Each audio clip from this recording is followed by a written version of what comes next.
How's it going, Kara? Yeah, pretty good. Thanks, Dad. Pretty good. Are you ready for yet another flipped classroom activity? So ready to flip this classroom. All right. Well, this time we have a podcast about the Arab Spring. A podcast? What is that? Well, it's like a radio show. And we've got interviews with Nash. Do you know he's Egyptian? He is not. He is Egyptian. We have interviews with Ellie and Laurent talking about the connection of the Arab Spring with Israel. Awesome. And we even have students, Nicole Berry and Nada Villafuerte, talking about the Arab Spring in Syria. That's awesome. Are you ready to go? Cool. Here we go. Keep it locked on Humanities Radio.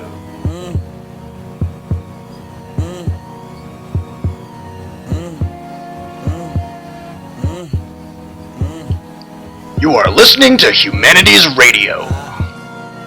Very superstitious. All right. State your name, please. Nash. State your qualifications. Teacher. Is it Educated man. Educated man of the world. Nash, is it true that you're an Egyptian by birth? I'm 3/4 Egyptian. So then you're well qualified to speak on this topic. I'm 3/4 qualified, yes. All right. Nash, may I call you Farouk? Yes, you may call me by my middle name.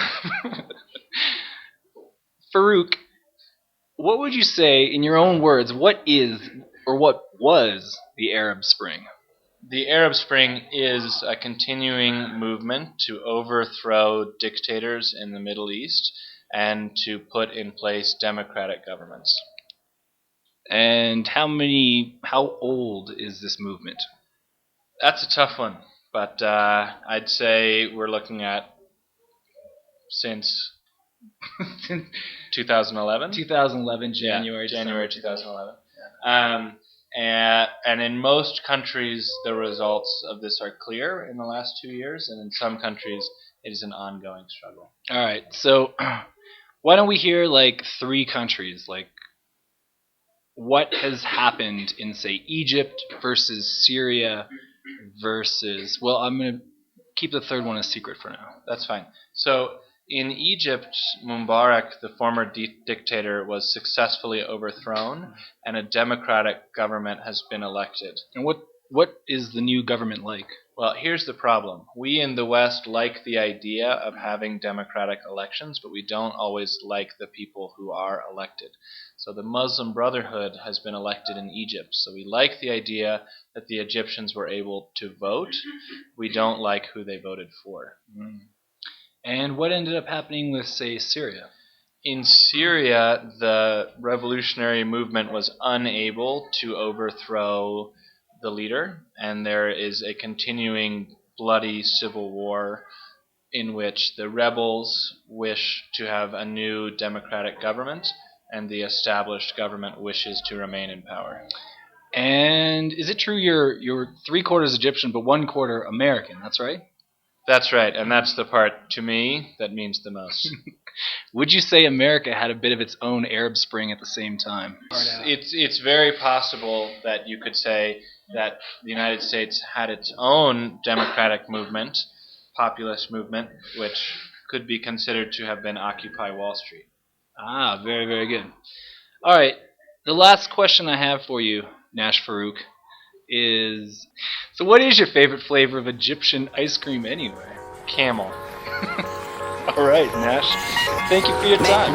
The Daily Life Humanities Radio. A millionaire, I'm a young money millionaire. Tougher than Nigerian hair. Criteria compared to your career just isn't fair. I'm a venereal disease. Hello, welcome back to Individuals and Societies Radio. We have 2 guest speakers with us today. State your name, please. Hi, I'm Renata Villafuerte. And I'm Nicole Berry.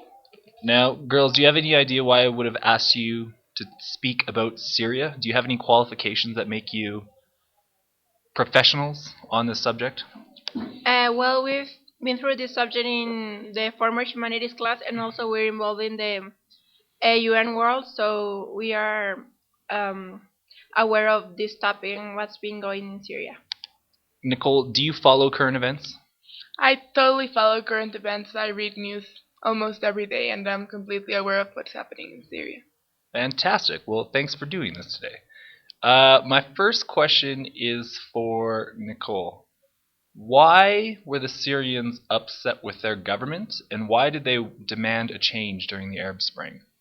Well, the government in Syria, the Al-Assad government, had been in power in total with this current president and his father for almost 30 years, and they had been denounced by the citizens and the international community for corruption, human rights violations, and many other topics from which the Syrians demanded democracy and the change of leader, but the government denied it. That's right. His dad is a real bastardo, isn't he? I mean, he killed 20,000 people in one massacre back in the 60s.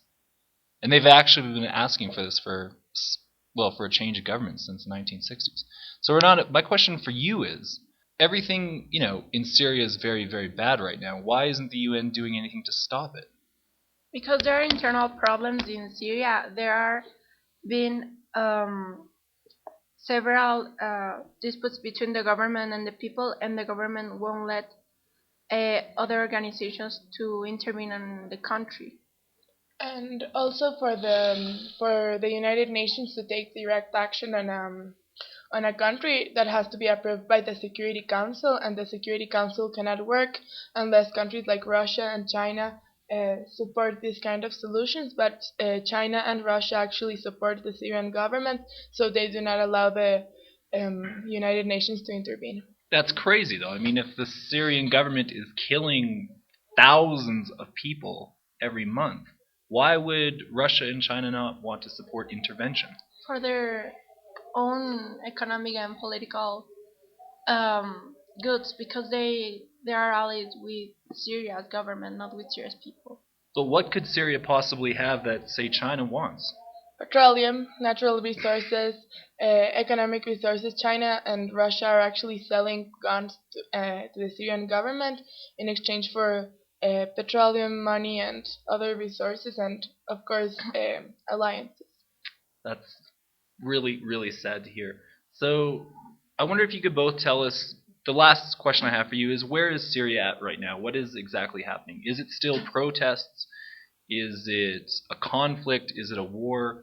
What would you describe this current situation in Syria as? As a total raw human rights violation, and as a conflict not only between the government and its people, but a conflict that also involves other countries. And I actually would describe the situation in Syria as a massacre, because the death toll has increased and keeps increasing, and so far it seems that there's nothing the international community can do. All right, girls, thank you very, very, very much for your help on this interview. Do you have any advice to the kids to help them survive Dale's humanities class? To be on time. To be on time? That's good advice, actually. That's really good advice. All right.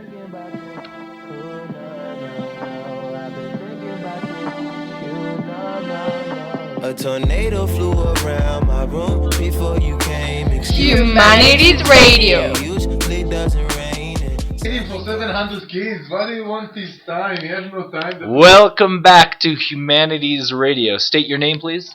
Eli Malka. Lotzi. And what are your two qualifications? Kill students. Save the students Eli killed. All right. Well, today we're going to just ask you a quick question about the Arab Spring and its connection with Israel. Is it true that, when we think of the Arab Spring, we tend to think of like Syria or Egypt, but is it true that Israel had some domestic problems at the exact same time? Is that true? Yes, it's correct. Did you live there, Ellie, when that happened? Yes, I did. So, my question is, why were Israeli people upset during the spring of 2011? What was the issue? Well, the cost of living in Israel is so high that people can't afford to live the good life that they want to live, even if they have a master degree from university and they have a job that's supposed to give enough income for what they want to do. They still don't have money to buy houses, to go for vacation, to sometimes afford a car or enough money for groceries. So their standard of living is very low. That's, a huge factor in revolutions is people's expectations for their life when they aren't met, or economic problems are not met. All right. Well, thank you very much, Ellie. Lutzi, I have a question for you.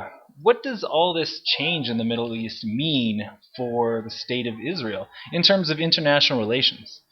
Well, apparently, Dale, as you guys could see, as we could observe, from the beginning of the Arab Spring in Israel, the mentality of the people had also changed a lot. People got a bit scared of this new situation after decades of living next to, at least according to an Israeli perspective, peaceful regime such as the Mubarak regime, which had convenient relationships with Israel. People did not, or we do not really know what to expect still.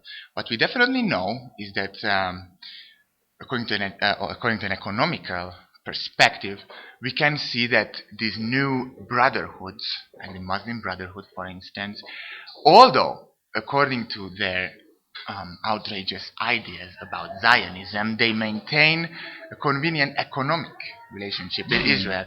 I'm not sure if you knew, but until nowadays, Israel's major wheat import is from Egypt. The Muslim Brotherhood needs money in order to maintain the state. So at the end, they will rely on their economic partner, which in this case is Israel. What you're saying is even though things are getting politically much more difficult for Israel with the Arab Spring, economically, I would everything's say the same. that's So the same. the trade Yes, needs to keep things peaceful. exactly, and as we know, politicians rely on money. All right. Well, thank you very, very much, Lutzi. Vous écoutez Radio Humanité. What is your name? Decima! What do you like to listen to?